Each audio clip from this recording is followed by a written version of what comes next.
Hello बच्चों, welcome to my channel. मेरे channel पर आपका स्वागत है। तो जैसे कि आप जानते ही हैं कि आज हम स्टार्ट करने वाले हैं क्लास 7 का चैप्टर नंबर 10, जो कि है रेस्पिरेशन ऑर्गेनिजम्स, जीवों में श्वसन।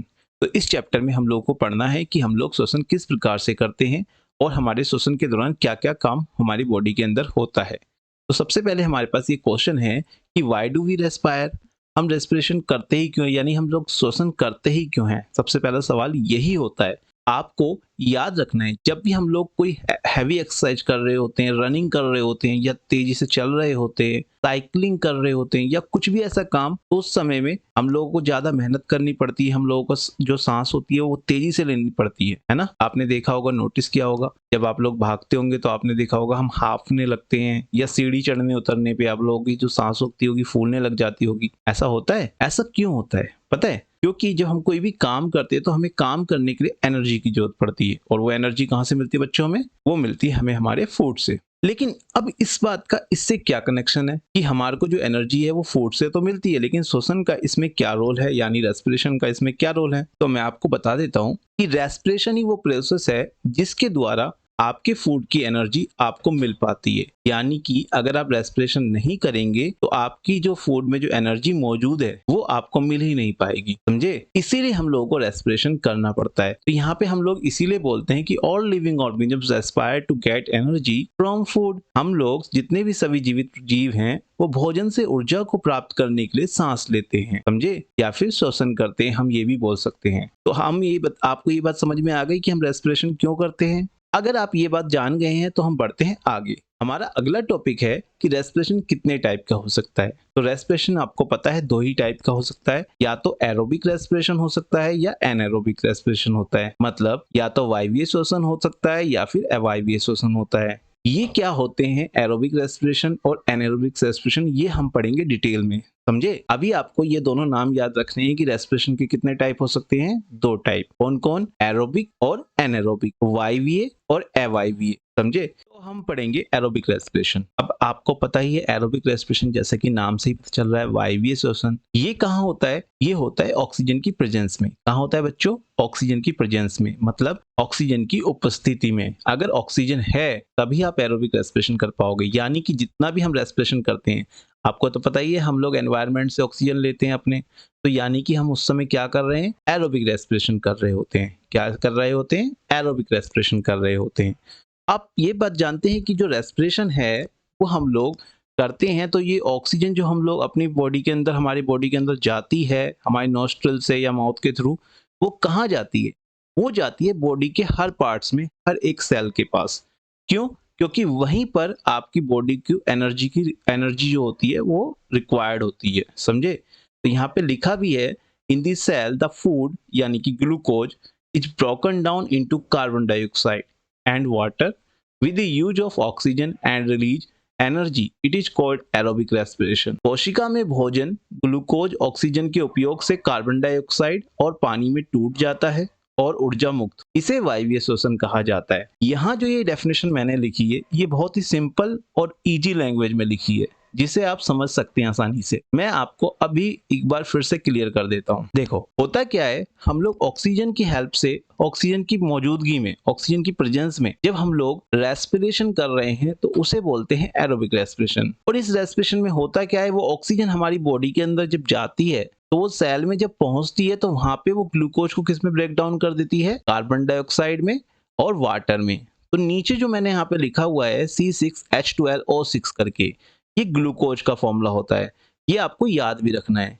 और इसके बाद यहाँ पे ऑक्सीजन के लिए तो O2 होता है, इसके बाद CO2 लिखा हुआ है। 6 को भी भूल जाइएगा, 6 तो आपको बैलेंस करने के लिए CO2 यानी कार्बन डाइऑक्साइड गैस, और दूसरा है फिर उसके बाद H2O। H2O क्या होता है बच्चों? वाटर, सभी को पता होगा। और ATP जो होता है वो एनर्जी की करेंसी होती है हमारी बॉडी के अंदर, जो स्टोर एनर्जी है उसके लिए। यहाँ पे ये चीज समझ में आ गई होगी। अब हम स्टार्ट करने वाले हैं एनारोबिक रेस्पिरेशन। एनारोबिक रेस्पिरेशन यानी कि अवायवीय श्वसन। हिंदी मीडियम वाले इसे अवायवीय श्वसन बोलते हैं और इंग्लिश मीडियम वाले इसे एनारोबिक रेस्पिरेशन बोलते हैं। इसमें होता क्या है, कभी कभी ऐसा होता है बच्चों कि हमारे आसपास ऑक्सीजन की कमी हो जाती है, खास करके उस समय जिस समय हम कोई हैवी एक्सरसाइज कर रहे होते हैं, तब हम लोगों को वो प्रॉपर ऑक्सीजन नहीं मिल पाती है जितनी ऑक्सीजन हमें चाहिए होती है। इसीलिए हम लंबी लंबी सांसें भी लेते हैं। और इस दौरान क्या होता है, कई बार ऑक्सीजन की कमी हो जाती है हमारी बॉडी में और उस समय भी रेस्पिरेशन हो जाता है। तो उस समय जब रेस्पिरेशन हो रहा होता है और ऑक्सीजन की प्रेजेंस में, मतलब ऑक्सीजन के एब्सेंस में हो रहा है, बिना ऑक्सीजन की उपस्थिति में हो रहा है, तो उसको बोलते हैं एनाएरोबिक रेस्पिरेशन। समझे?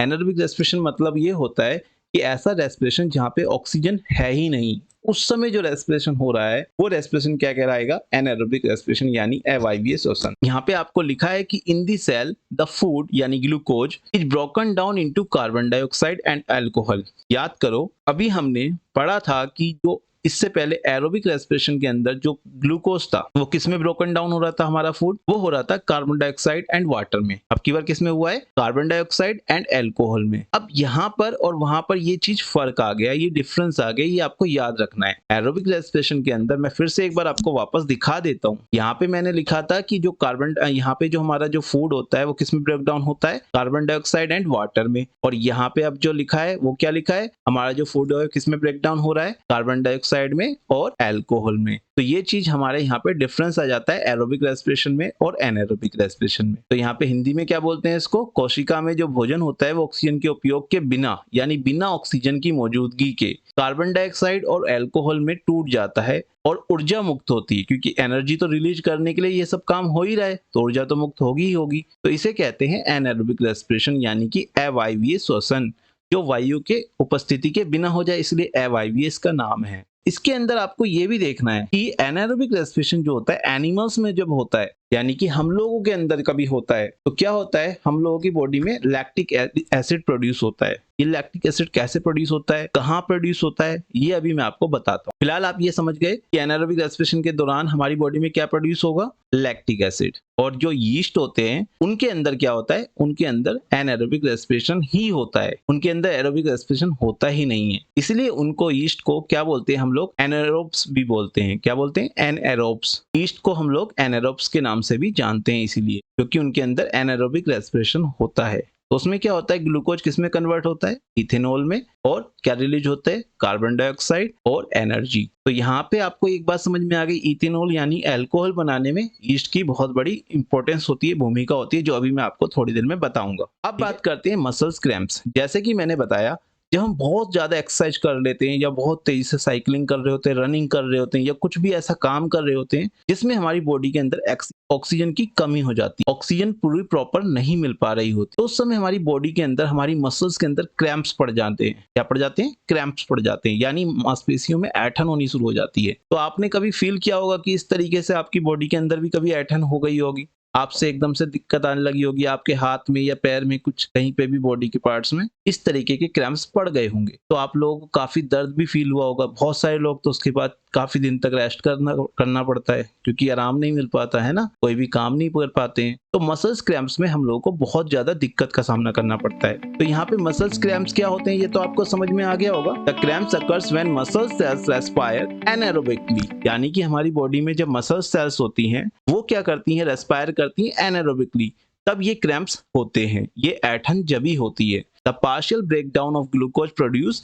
लैक्टिक एसिड, यानी कि जब हमारा इस प्रक्रम के अंदर जो होता है ग्लूकोज होता है, वो पूरी तरीके से कार्बन डाइऑक्साइड और वाटर में तो कन्वर्ट होता नहीं है, वो क्या होता है? लैक्टिक एसिड प्रोड्यूस करने लग जाता है। The accumulation of lactic acids cause muscles cramps, इसी वजह से ये मसल्स क्रैम्प्स यानी कि मांसपेशियों में ऐंठन होनी शुरू हो जाती है। तो यहाँ हमें ये बात समझ में आ गई कि मसल्स क्रैम्प्स क्या होते हैं। अगर आपको मान लो कि मसल्स क्रैम्प्स हो गया है, किसी भी इंसान को ये मसल्स क्रैम्प्स हो रहे हैं या मांसपेशियों में ऐंठन हो रही है, तो इसके लिए क्या करते हो आप लोग? नॉर्मली आप लोग इसके अंदर आप लोग जो भी मूव वगैरह लगाते होगे, लेकिन होता क्या है, अगर हम इसको ठीक करना चाहते हैं तो इसका ट्रीटमेंट ये है कि हम लोग गर्म पानी में या तो नहाएं या गर्म पानी में थोड़ी देर पैर रख के डाल के बैठे और थोड़ी सी मालिश कर ले। ऐसा करने से क्या होगा? उस एरिया का, उस बॉडी पार्ट्स का, उस मसल्स का ब्लड सर्कुलेशन तेज हो जाएगा। ब्लड सर्कुलेशन तेज हो जाने से वहां पे ऑक्सीजन की जो कमी है वो पूरी हो जाएगी, और जैसी ऑक्सीजन की कमी पूरी होगी, ये जो लैक्टिक एसिड है वापस से कार्बन डाइऑक्साइड में और वाटर में कन्वर्ट हो जाएगा, और हमारा ये फिर से क्या बन जाएगा? हमारा ये एरोबिक रेस्पिरेशन की तरह हमारा ये लैक्टिक एसिड खत्म हो जाएगा और कार्बन डाइऑक्साइड यहाँ से रिलीज हो जाएगी। समझ गए? इस तरीके से आप ये भी पता होना चाहिए कि मसल्स क्रैम्प्स का ट्रीटमेंट किस तरीके से किया जाता है। तो यहाँ पे मैंने लिखा भी है, we get relief from cramps after a hot water bath और अ मसाज। गर्म पानी से स्नान या मालिश के बाद हमें ऐंठन से राहत मिलती है। तो अब हमारा टॉपिक है फर्मेंटेशन यानी कि किण्वन। किण्वन किसकी सहायता से होता है? फर्मेंटेशन किसकी मदद से होता है? ईस्ट की मदद से।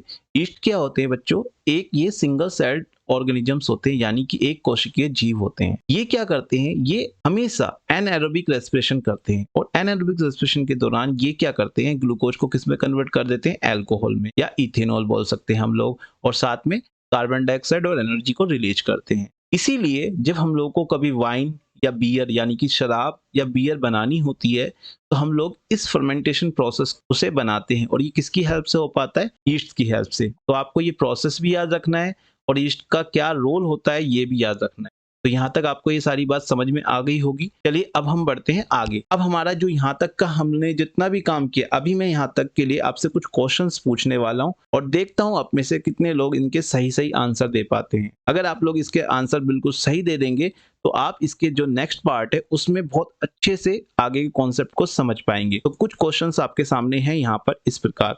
इन सारे के सारे 4-5 क्वेश्चन है यहाँ पर। इन पांचों क्वेश्चंस को आपने करना है, और फिर कमेंट बॉक्स में बताना है कि आपको वीडियो कैसी लगी। तो मिलते हैं अपनी नेक्स्ट वीडियो में, जब तक के लिए गुड बाय।